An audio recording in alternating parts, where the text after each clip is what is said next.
नमस्कार, बहुत स्वागत है आपका। देव उठनी एकादशी।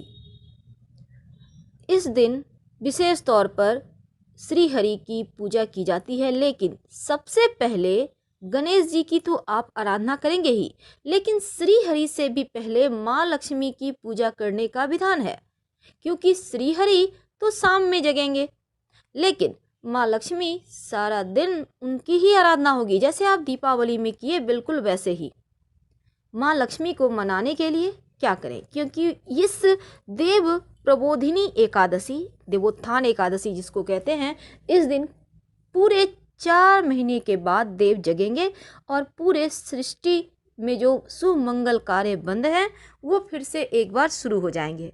इस दिन श्री हरि यानी कि उनका जो रूप है शालिग्राम का, उनसे तुलसी जी का विवाह होगा।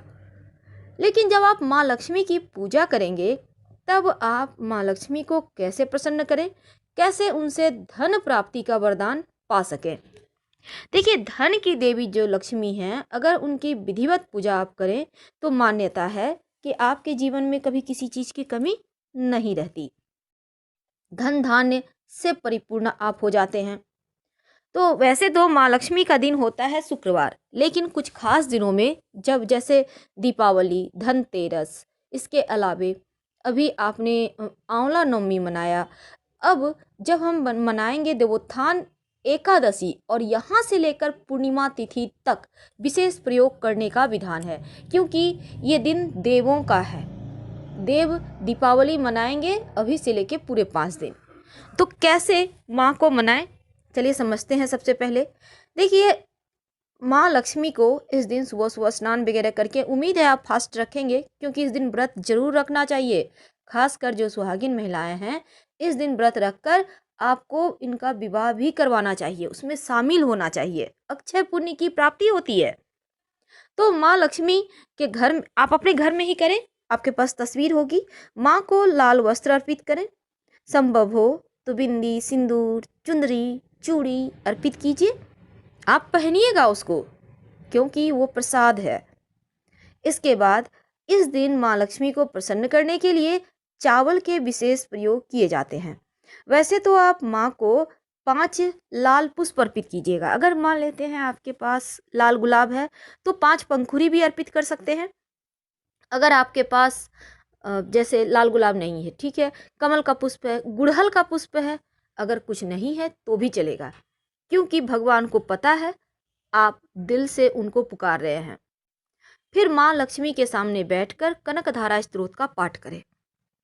संभव हो तो मखाना दीपावली का आपके पास जरूर होगा बचा हुआ, अगर है तो उनको भोग लगाइए, नहीं है तो मिश्री का भोग लगा दें।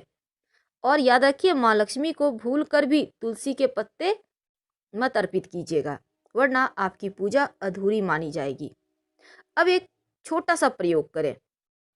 आपके घर में अगर कोई चांदी का डिब्बी है, छोटा सा, जैसे बहुत बार क्या होता है, महिलाएं चांदी की किया में डिब्बी में सिंदूर रखती हैं, अगर ऐसा कुछ है तो, या नहीं है तो आप चाहें तो ला सकते हैं। अगर नहीं है चांदी की, तो कोई भी डिब्बी ले लें। अगर डिब्बा नहीं है, कपड़ा ही ले लें लाल रंग का, ठीक है। अब इसमें बिना टूटा हुआ चावल थोड़ा सा आप बीन लें, अच्छे से इसको देख लें, जैसे एक भी टूटा हुआ दाना ना हो। अब इस पात्र को या कपड़े को माँ लक्ष्मी के सामने रखकर आप कम से कम, आपको जैसे 1.25 मुट्ठी, कहने का तात्पर्य एक बार उठाए फिर थोड़ा सा उसमें डाल दें, ऐसे आपको अर्पित कर देना है। और इसके बाद चावल की इस पोटली को आप हाथ में लेकर बोलिए, ओम श्रीं श्रीय नमः, ओम श्रीं श्रीय नमः, और इस कम से कम आप 108 बार जपें। फिर इस पोटली को माँ के चरणों में रखने के बाद में उठाकर अपने तिजोरी में रख लीजिएगा। माँ लक्ष्मी को हरी इलायची बहुत पसंद है, संभव हो तो कम से कम 5 हरी इलायची अर्पित कीजिएगा। आपका बुद्ध भी मजबूत होगा और जीवन में खुशियाँ आएंगी। बाद में प्रसाद के रूप में आप खा सकते हैं, चाय कॉफ़ी में डालकर यूँ भी आप खा सकते हैं, कोई दिक्कत नहीं है। तो खीर में, चाय में डालकर आपको खा लेना है, और ये छोटा सा प्रयोग करना है। तो मंत्र हम स्क्रीन पे दे देते हैं, आप देख लीजिए। तो इस दिन तुलसी शालिग्राम का विवाह होगा, तो पंचामृत का व्यवस्था आपको करना होगा। कैसे? बनाएंगे। देखिए, दूध, दही, गुड़ या शक्कर ले लीजिए, घी, शहद, सबको मिक्स करके पंचामृत बन गया। अब ये शालिग्राम भगवान को अभी आपको स्नान कराना है और फिर शुद्ध जल से। उसी तरह माँ लक्ष्मी को थोड़ा सा पंचामृत का भोग लगाइएगा एक कटोरी में, बाद में प्रसाद के रूप में पूरे घर के लोग खाइएगा। इस दिन माँ लक्ष्मी को गुलाब का इत्र भी आप अर्पित कर सकते हैं। आप चाहें तो रुई में लगाकर थोड़ा सा चरणों में रखें या आप पूरी बोतल ही अर्पित कर दें और नियमित रूप से उनको गुलाब का इत्र अर्पित करें तो जीवन गुलाब सा ही महकेगा। वैसे इस इत्र को आप भी प्रयोग कर सकते हैं, जैसे थोड़ा सा आप नाभि में स्नान वगैरह करके लगा सकते हैं। प्रसाद है ये आपका भाग्योदय करेगा। इस दिन एक छोटा सा प्रयोग और भी आप कर लेंगे तो अच्छा होगा। क्या करेंगे? आपको चावल के 21 दाने लेने हैं, याद रखिए 21। अब बिल्कुल साबुत होना चाहिए, टूटा फूटा हुआ ना हो। हल्दी से हल्का सा हल्दी एक चुटकी ले लें, 2-4 बूंद पानी डालकर उसको चावल में मिला दें। हल्का सा कलर आ गया। अब एक लाल रंग का एक छोटा सा कपड़ा लें और इसमें इस चावल के दाने को रखकर माँ लक्ष्मी को अर्पित कर दें और फिर इस कपड़े में सिंदूर रोली लगाकर आप माँ लक्ष्मी का ध्यान करें। उठाकर इसको संभाल के रखिए। ये आपके धन को बढ़ाएगा, क्योंकि माँ लक्ष्मी को धनिया बहुत पसंद है।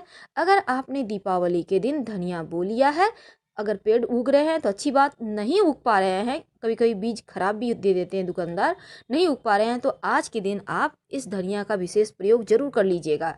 क्या करेंगे? एक मिट्टी के बर्तन में थोड़ा सा धनिया रख दें, उसमें पानी रख दें, 1 रुपये का एक सिक्का रख दें, इसको रहने दें। देव प्रबोधनी एकादशी के अगले दिन इसको आप सिक्का उठाकर रख लें। आप अपने पूजा घर में भी रख सकते हैं लाल कपड़े में बांधकर। और ये जो धनिया है इसको गमले में बो दीजिए। पेड़ उगाएगा, जितना अच्छा पेड़ होगा माँ लक्ष्मी की कृपा भी उतना ही बरसेगा। कई बार घर में बहुत पैसे खर्चे होते हैं, कई बार गलत चीज़ों पर पैसे जाने लगते हैं, कई बार घर के ही लोग जाने अनजाने किसी ऐसे चक्कर में फंस जाते हैं कि धन बेमतलब का जाता रहता है। ऐसे में हमेशा ध्यान रखिए कि आपका घर पूरी तरह से अपडेट हो, यानी हर सामान को व्यवस्थित रखें, क्योंकि ऐसा ना करने से अगर आपके घर में सामान बेवजह इधर उधर बिखरे रहेंगे, गंदे रहेंगे, तो माँ लक्ष्मी नहीं रहेंगी, तो बरकत जरूर होगी। तो कुछ चीज़ों को आपको भी ध्यान रखना होगा और पितृ को भी खुश रखना चाहिए। वैसे अभी देव दीपावली है ना, अभी से चल रहा है ना, इसलिए आप रोज शाम में अपने घर के मुख्य दरवाजे पर, याद रखिए रोज शाम में घर के मुख्य दरवाजे पर अंदर की तरफ से एक घी का दिया आप जरूर जलाइए। दाहिने साइड मुख्य दरवाजे पर एक दिया जलाइए। और आप अगर मुख्य दरवाजे पर नहीं जला सकते हैं तो छत पर भी जला सकते हैं, या तुलसी के नीचे तो आप जलाते ही होंगे। ये पूरा महीना जलाना है। तो ये तो हमने आपको बहुत सिंपल चीज़ बताई, जो पूजा पाठ करें, माँ लक्ष्मी को मनाएं। लेकिन चूंकि देव उठनी एकादशी है, इस दिन कुछ चीज़ें तो बिल्कुल भी नहीं खाना चाहिए। चावल आप नहीं खाएंगे अगर आप व्रत रखते हैं तो, और नहीं भी रखते हैं तो भी नहीं खाएंगे। अब मान लेते हैं भूल चूक आपने खा लिया एकादशी तिथि के दिन चावल, तो द्वादशी तिथि के दिन चावल जरूर खाइए। इस तिथि पर जौ, मसूर की दाल, बैंगन और सेम फली नहीं खाना चाहिए। साथ ही लहसुन प्याज तो आपको खाना ही नहीं है। लेकिन एकादशी तिथि में भगवान श्री हरि को आपको पान जरूर अर्पित करना है, तुलसी पत्ते अर्पित करना है, लेकिन ना तो पान खाना है ना तुलसी पत्ता खाना है। मांस मदिरा वगैरह तो नहीं ही खाना है। साथ ही दूसरे के घर का अन्न भी नहीं खाना चाहिए, इस बात का आपको ध्यान रखना है।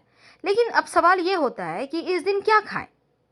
क्योंकि देव उठनी एकादशी है, साल की सबसे बड़ी एकादशी है, तो इस दिन कुछ विशेष चीज़ें हैं जिसको जरूर खाना चाहिए। जैसे कि आलू का आप हलवा बनाकर खा सकते हैं, बॉयल कर लीजिए फिर उसको हलवा बना के खा लीजिए।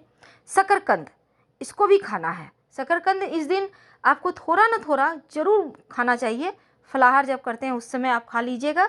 आंवला, देखिए आंवला इस दिन भगवान को अर्पित तो करेंगे, लेकिन आंवला इस दिन नहीं खाएंगे, अगले दिन खाएंगे पारण के समय। इसके बाद अदरक जरूर खाइए, एक थोड़ा भी मुंह में लगा लीजिएगा, लेकिन लगाइएगा ज़रूर, क्योंकि छठ पर्व में जब अदरक का आप अर्घ पड़ता है तो इसके बाद इस एकादशी तिथि पर अदरक खाने का विधान है। आप छठ पर्व का अगर आपके घर में नारियल रखा हुआ है तो उसको भी खा सकते हैं, नहीं है तो आप व्यवस्था कर लें। और ईख खाइएगा मत, बल्कि भगवान को अर्पित कीजिएगा। जैसे कि आप मंडप बनाइएगा और अगले दिन उसको प्रसाद के रूप में खुद भी खाइए, औरों को भी खिलाइए। तो ये थी कुछ ऐसी चीज़ें जो आपको ज़रूर खाना है। अब मान लेते हैं सारी की सारी चीज़ें आप नहीं खा पा रहे हैं, आपके पास नहीं है व्यवस्था, कोई बात नहीं, कोई भी एक चीज़ खा लीजिए। भगवान का आशीर्वाद तो मिलता ही है भक्तों पर, बस मन साफ होना चाहिए, सच्चे मन से उनको याद कीजिए। फिलहाल विदा लेंगे। अगर आपको पसंद आए तब लाइक कर सब्सक्राइब जरूर करें। हर हर महादेव कमेंट में लिखिएगा।